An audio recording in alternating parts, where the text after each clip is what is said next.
Ready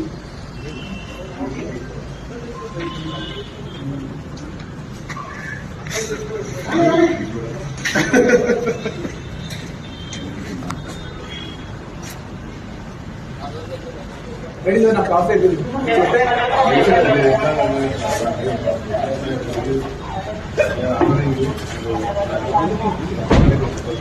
sir మీరు ఏం order చేయండి, ఏం ఆర్డర్ చేయలేదు. ఎందుకంటే అర్థం మార్చుకుంటారు.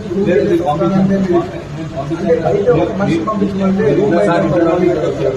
సార్ నాకు తీసుకెళ్తాం తప్పలేదు, వెళ్తాం తప్పలేదు, దాంట్లో తప్పలేదు. ఈ బెడ్రూమ్ బయటకు వచ్చి బెడ్రూమ్ నుంచి వెళ్ళిపోతాం, స్కూల్ నుంచి చేశారు. అది ఇది మీకు తప్పకుండా నేను చెప్తున్నా, ఇది మంచి విషయం కాదు.